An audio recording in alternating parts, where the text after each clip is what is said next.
What's one HR belief that you think sounds good on LinkedIn, but falls apart in real life? I was in finance. I did M&A. I could see that post-acquisition integration process was where a lot of hearts and minds were won and lost. When I'm with the business and I'm business facing, I am speaking in their terms, not in HR. That's my advice to young professionals. Know the business that you are in. But I would say the future of HR in the next 12 to 18 months, our roles in the space of change management and minimizing that time spent in the change curve. Hey, welcome back to Joey's HR Lounge, where we talk about the intersection of people, performance, and the future of work. Today, I'm joined by Stephanie Manzelli, a leader known for thinking deeply about employer brand, people strategy, and how HR actually earns influence in the business. Stephanie is a chief people officer at Employ, and she's built a reputation for challenging surface-level HR conversations and pushing leaders to connect brand, culture, and business outcomes. Also, fun fact, Stephanie is a fellow 2025 top 100 HR tech voices. I'm also on that list as well. So it's always good to meet with folks who are in rarefied air, such as yourself. So Stephanie, thanks for joining us. Thank you so much for having me. That introduction was wonderful. Hey, I do conferences, I do fireside chats, I do panel moderation. So Love it. Let's go. So one thing I like to ask our guests is their hot take. And so this is not a gotcha, but I'd love to hear from you. What's one HR belief that you think sounds good on LinkedIn, but falls apart in real life? Oh, gosh. Falls apart in real life. Oh, goodness. I think one HR gotcha. I think, this is thought-provoking. An HR gotcha. That's what Well, we do. I know. Well, you did. Yeah. Here's what I would say. I would say I don't surround myself in environments that I don't think are practical HR application. I think the things that I see online and the influencers that I follow and the way that I lead my organization is rooted in reality of how do we navigate the organization and try and uphold all of the values of a people function. So I don't know that there are too many gotchas out there that I think are unrealistic. I don't really think there are. No, I love that advice of keeping things practical because in a ever-changing world that we live in, not just from an HR standpoint, but just the world of technology, uh, people need clarity, not just vision on what they should do, but the next steps that it takes to get there. And so I love the fact that you mentioned, hey, if I'm consuming something, if I'm sharing something with my team, it's got to be practical. It's got to have next best steps. And it's got to be grounded in our work environment and what are the things that we can do, not a couple months from now, but today. So Yeah, I love that. I love that. 100%. Yeah. So let's catch people up with who you are and your story. How'd you find the field of HR and what keeps you in it? A total accident. I found it by accident. I don't think I've ever met, you might, maybe this is your story.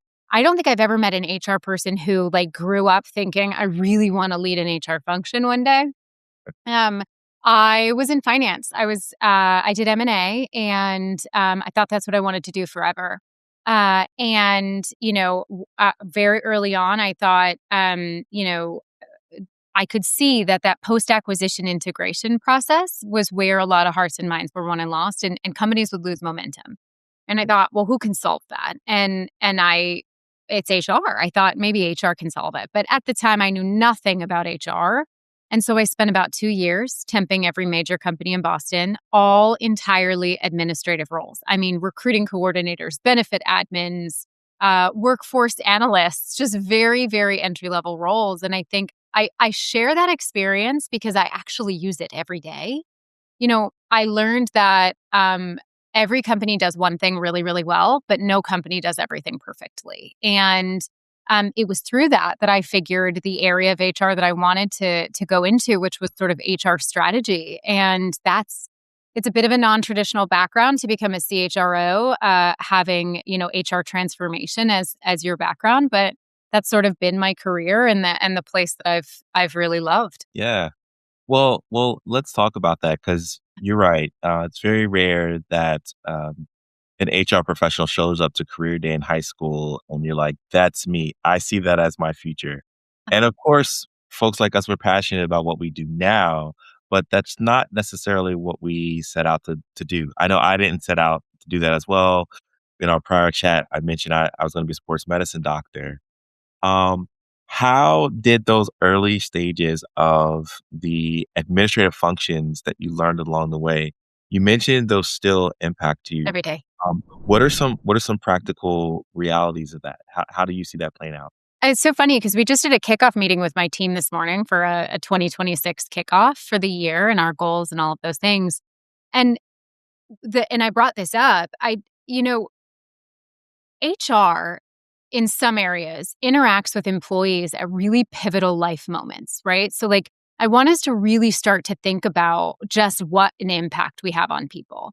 Somebody's changing jobs. Maybe they've been unemployed for a while. Maybe this is their lifeline, right? Like maybe this job is the job that they're desperately trying to get. It's their career goal. You're onboarding somebody. It's not just changing jobs, Joey. It's upending your life. I mean, things as simple as your auto pays might need to change in your bank account because, you get paid on a different pay week than your former company, or your commute just becomes an hour longer, or, there's just so many things about your life that change. Your benefits. Maybe there's a medical issue that you're experiencing. And so the interaction points that an HR team has with an employee can be wonderful and they can be really challenging. And so what I brought to my team today was I want us to think about our job as that important, right? Like I want us to think about if we can make one thing easier for one person in their whole life, that is our goal, right? And so I think about that when I think about customer obsession. I think about wanting my team to be customer obsessed, and my customers are my candidates and they're my employees.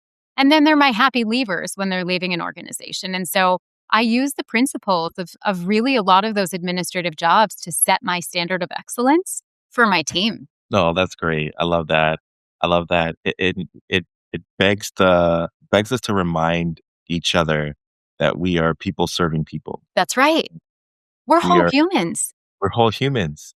If we don't bring our full selves to work, we at least take our full selves home after work. And so being mindful of all of the micro interactions that impact a person and their ability to show up every day is huge. Yeah. I live by a mantra of I want to create a world where people are more excited about Monday than they are about Friday. Yes.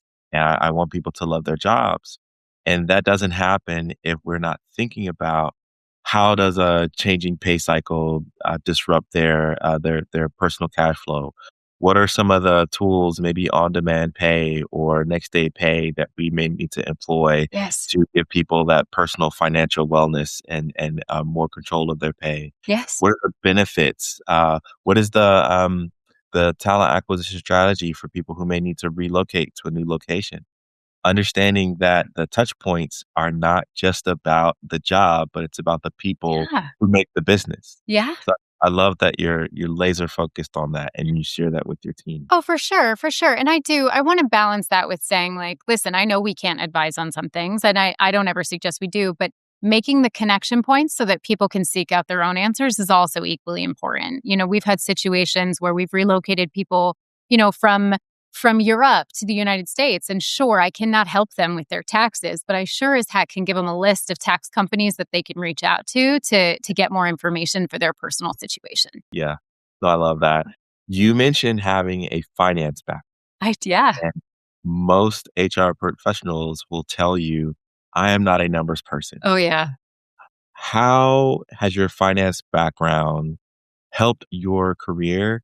And if you were at a conference table with young professionals in the space, what would you impress upon them regarding the importance of financial acumen as an HR leader? I love that I didn't know these questions beforehand. This is so great.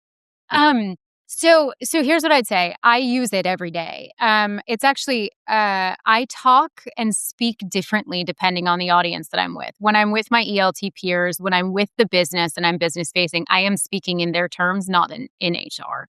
I think it lands better, number one, but it it helps me accomplish whatever goal I'm trying to accomplish. And I have even translated HR metrics into business metrics. So, we talk about LTV. Well, I talk about ELTV, and we talk about CAC. The same thing of CAC is cost to hire, right? So like I have translated many of my metrics into, financially facing metrics just so that folks can understand the land better. And I don't just talk about time to fill. I talk about reduced ramp time and impact to revenue potential.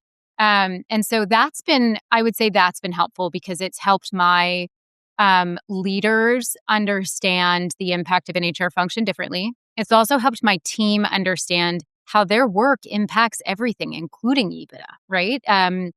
So, and I think that needle has been really hard to thread for a number of years. And so if I was talking to young professionals, I would say know your data. But bigger than that, I would say know your business's data. That I would say is the competitive advantage. If we were to wipe everything aside, I would say when I onboard into an organization, the first thing I want to know is I want to know the metrics. I want to know the metrics across the business. Because I was in an analyst space and probably most closest to FP&A, I would say to you, I want to know what pipeline coverage looks like and what does your pipeline coverage need to look like in order to hit your metrics and your goals. I'm going to tell you, I want to know what customer health scores look like. I want to know what a CSAT looks like. I want to get into the data because as an HR professional, I can't advise you and I can't build a people strategy that aligns with a business strategy unless I actually understand the business. And so that's my advice to young professionals. Know the business that you are in. Don't be afraid to ask questions. People are happy to talk about what that metric means and how the business is performing against it. Great. We're talking with Stephanie Manzelli, Chief People Officer at Employ. Let's talk about Employ a little bit. For those who are not aware, Employ shows up in the talent acquisition space as a provider of services. So could you share more about the work that you do from an organizational standpoint and maybe what draws you to stay aligned with the mission that Employ exists to serve? Yeah. So Employee is a suite of hiring technologies and AI companions that layer with those. And so, we serve many different sectors of the market from SMB all the way to enterprise. And I would say, that the thing that makes me so passionate about this space is that we are reducing the friction in the hiring process for recruiters, for hiring managers, and for candidates. And I think the thing that I am most proud of is we are the only ATS organization, an HR technology organization that has has a partnership with bias detection, so that it's always on bias monitoring, which in this day and age is something that HR folks do need to be focused on and spending time on versus once a year audits. So I would say that's probably what I'm most passionate about. Very, very cool. Very, very cool. Well, I would love to just maybe talk a little bit about the future of HR and where you see it going. As you think about your work and your chat with your team, what are some of the new challenges that you see yourself addressing, or maybe some peers that you see yourselves addressing that you'd want to share with the audience today? I would say two things. I would say as you continue to grow your career in HR, I think your AI literacy is incredibly important. This is an opportunity for us to be very strategic. This is an opportunity for us to take a leadership role in rolling out new tools and technology and enabling our teams with tools and technology and helping set success criteria for leveraging these tools. Not just guardrails, not just policy, but really thinking about how do we find and optimize efficiency?